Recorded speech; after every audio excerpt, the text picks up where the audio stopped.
অভিনয় বড় অদ্ভুত জায়গা, অভিনেতা অভিনেত্রীরাও যেন বড়ই অদ্ভুত। তাই তো পর্দায় যারা ভাই বোন তারাই বাস্তবে হলেন স্বামী স্ত্রী।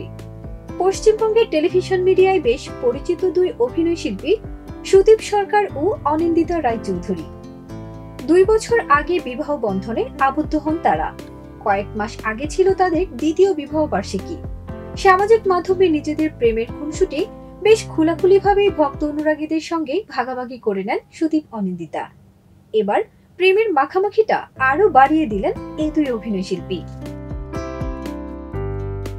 সামাজিক মাধ্যমে একটি ছবি শেয়ার করেছেন সুদীপ।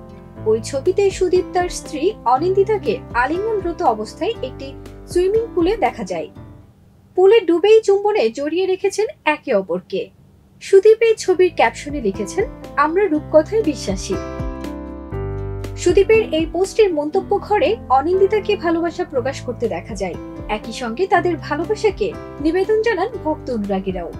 2022 সালে দুই পরিবার ও কাছের বন্ধুদের নিয়ে বিবাহ বন্ধনে আবদ্ধ হয়েছিলেন সুদীপ সরকার ও অনিন্দিতা রায়চৌধুরী।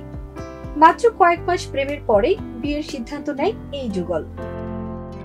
এর আগে রচনা ব্যানার্জির সঞ্চালনায় টেলিভিশন অনুষ্ঠান দিদি নাম্বার 1-এ নিজেদের ভাই বোন বলে পরিচয় দিয়েছিলেন সুদীপ অনিন্দিতা।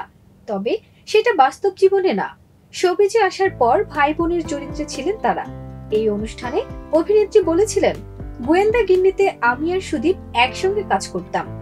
ও ওখানে আমার দাদা চরিত্রে অভিনয় করেছিল। একটি দৃশ্যে দেখানো হয়েছিল আমি মারা গিয়েছি আর ও আমায় ধরে কাঁদছে। এই ঘটনা শুনে রচনা হাসতে হাসতে বলেছিলেন, বোন রে ওঠ রে বলতে বলতে একেবারে বউ বানিয়ে ফেললো। ফারজানা নিকিতা, দেশ রূপান্তর।